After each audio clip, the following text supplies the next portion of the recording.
मित्रों नमः संस्कृताय। आप सब लोगों को मेरा सादर प्रणाम व संस्कृत विषय अध्ययन में हार्दिक स्वागत व अभिनंदन।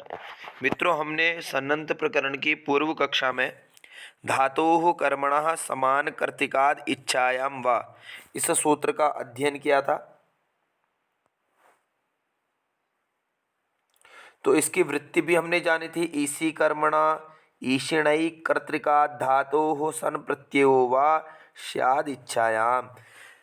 मित्रों, भाव इसका यह था कि इच्छा करने वाला भी स्वयं हो और जो कर्म कर रहा है वह भी स्वयं हो। दो चीजें अलग अलग नहीं होनी चाहिए। कहने का भाव ये है, हमने हमने रसगुल्ले वाला उदाहरण देखा था कि रसगुल्ले खाने की इच्छा तो मेरी हो रही है और इच्छा करने के कारण ही मैंने कुछ प्रयत्न करके उसको प्लेट में रख दिया है, लेकिन वहाँ पर सतीश जी आते हैं और उस रसगुल्ले को खा जाते हैं। तो यहाँ पर इच्छा करने वाला मैं और कर्म करने वाले सतीश जी हो जाएंगे। तो इस स्थिति में धातु से इच्छार्थ में सन प्रत्यय नहीं होगा। सन प्रत्यय जब ये होगा जब इच्छा भी मैं ही करूं और कर्म भी मैं ही करूं। अच्छा, अर्थात इच्छा का कर्ता और कर्म का कर्ता एक ही होगा। तो ऐसी स्थिति में इच्छार्थ में धातु से सन प्रत्यय हो जाएगा। एक भाव ये। दूसरा, इच्छा का कर्ता हो, अच्छा अर्थात इच्छा करने वाला हो। दूसरा, जो सन प्रत्यय का प्रकृतिभूत धातु है उसका कर्ता भी एक ही हो। सन प्रत्यय का प्रकृतभूत जो धातु है उसका कर्ता भी एक हो। कहने का भाव है कि अब यहाँ पर समझेंगे, जैसे पिपठी सती बना रहे हैं, रामः पठितुम इच्छति। इस वाक्य में इच्छति का कर्ता कौन हो जाएगा? राम, क्योंकि इच्छा करने वाला राम है। और जो पठ धातु का प्रयोग किया है सन्नंत, तो उसका भी कौन है कर्ता? राम। प्रकृतभूत सन्नंत धातु का भी कर्ता कौन है? राम। तो ऐसी स्थिति में आपके सामने क्या हो जाएगा? सन प्रत्यय हो जाएगा। तो इतना और आप लोग समझ गए होंगे। अब अग्रिम सूत्र में हम प्रवेश कर रहे हैं। सन में से नकार की इत संज्ञा हो जाती है हलंत्यम से, तस्य लोप से लोप होकर के केवल सौ बचता है। अब आज का सूत्र है संयंगोः। ठीक है। तो मित्रों, इसकी वृत्ति पर यहाँ पर इसकी वृत्ति पर विचार किया जाए तो वृत्ति है सन्नन्तस्य यगन्तस्य च धातोः अनभ्यासस्य प्रथमस्य एकाचो द्वे स्तः अजादेस्तु द्वितीयस्य। भाव ये है, या तो धातु सन्नंत हो या यगंत हो, तो ऐसी स्थिति में धातु के अनभ्यास होने पर हलादि होगा तो प्रथम एकाच को द्वित्व हो जाए और अजादि होगा तो द्वितीय एकाच को द्वित्व हो जाएगा। अर्थात धातु सन्नंत होगी हो, उसमें सन प्रत्यय उसके अंत में आ गया हो, और यगंत हो यंग अंत में हो, तो ऐसी स्थिति में धातु का अनभ्यास हो और हलादि यदि होता है अनभ्यास में तो उसके प्रथम एकाच को द्वित्व होता है और अजादि होता है तो द्वितीय एकाच को होता है। यदि कहीं पर हलादि धातुएं अधिकतर प्रथम एकाच होती है तो प्रथम एकाच ऐसी स्थिति में पूरे उस पूर्ण धातु को द्वित्व हो जाएगा, क्योंकि प्रथम एकच मिलेगा। जैसे पठ धातु, पठ में केवल अ मिलेगा तो उसको द्वित्व होगा। द्वित्व किसके साथ होगा? व्यंजनों के साथ होगा। तो पठ पठ पठ हो जाएगा। तो अब यहाँ पर पीपीटी सती हम इस प्रकार ऐसे जानेंगे। तो मित्रों, सबसे पहले क्या था? धातु होगी पठ। पठ धातु इच्छार्थ में सन प्रत्यय, सन का केवल 9 चला जाता है, 100 बचता है। तो अब आपके सामने क्या बच गया? पठ 100।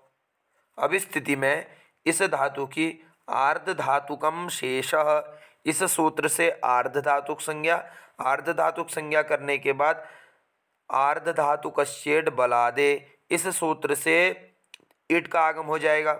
इट का आगम होने के बाद पठ ई सौ। तो मित्रों, अब यहाँ पर आर्ध धातुक संज्ञा और ईटागम होकर के पठ ई सौ।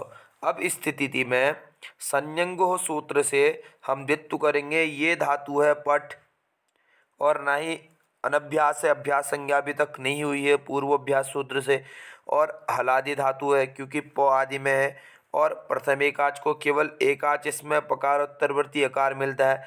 तो ऐसी स्थिति में इसके पूर्ण समुदाय को द्वित्व होकर के बन जाएगा पठ, पठ ई सौ। हमने यहाँ पर द्वित्व क्यों किया था? क्योंकि सकारांत में है तो अब सन्नंत हो गया, तो धातु सन्नंत मिल गई, तो प्रथम एकाच को द्वित्व कर करके हमने पूर्व अभ्यास से अभ्यास संज्ञा हलादि शेष से केवल आदि में जो हल है उसको शेष रख दिया है। हलादि आदि में हो हल जिसके ऐसी धातु शेष रह जाएगी, शेष हो गया। ये पट हो गया, ये इडागम हो गया, ये सन का स हो गया। अब स्थिति में हम इसको इस प्रकार से पी प ठी श इतना बनाने के बाद सना, अब ये सन्नंत धातु है तो सनाद्यंता धातुवा से धातु संज्ञा करने के बाद वही कर्ता में लट लकार करेंगे। लट लकार, लट के स्थान पर सप, लकार के स्थान पर तिपादेशु की प्राप्ति अर्थात तिपादि प्रत्यय की प्राप्ति। फिर कर्ता में हमने लह कर्मणि च भावे च कर्म केभ्य सूत्र से कर्ता के स्थान पर कर्ता अर्थ में तिप प्रत्यय आ जाएगा, तो और सप इत्यादि होकर के अब आपके सामने ये हो जाएगा। तो मित्रों, अब संज्ञतः एक सूत्र है, उससे अभ्यास के प्रथम जो अकार है उसके स्थान पर इकार हो जाएगा। पहले इसको हम काट लेते हैं। तो अब आप लोगों के सामने यह हो गया अभ्यास के प्रथम अकार के हलादि जो अभ्यास है उसके प्रथम अकार के स्थान पर इकार। तो अब हो गया पी प ठी सौ, इस सकार को हो जाएगा दंत सकार को मूर्धन्य सकार आदेश प्रत्ययों से पी प ठिस सबका अ ती।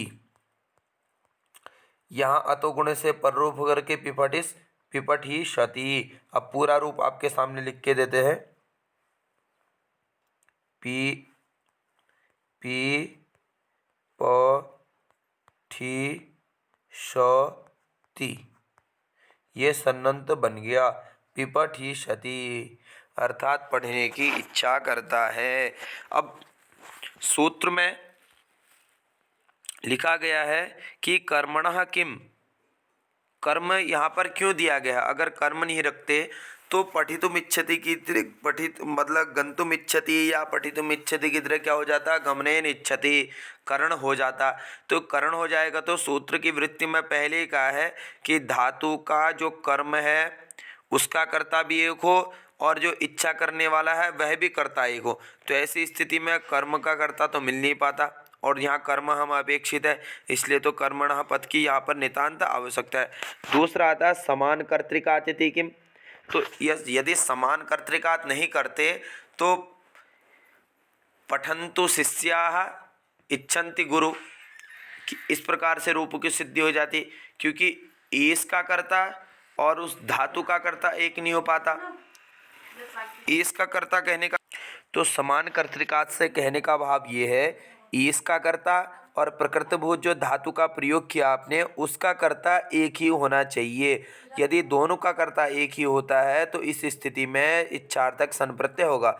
जैसे वहाँ पर दिया है पठन्तु शिष्याः इच्छन्ति गुरु, भाव यह है कि जो इच्छा करने वाले हैं इसका कर्ता तो गुरु हो गए, और पठ धातु का जो प्रकृतिभूत जो धातु है उसका कर्ता शिष्य हो गए। तो ऐसी स्थिति में सन प्रत्यय नहीं होगा, अर्थात इच्छा करने वाला भी स्वयं हो और कर्म जो धातु इच्छा का कर्म है पठ उसका भी कर्ता एक ही होगा, तो सन प्रत्यय का प्रयोग होगा।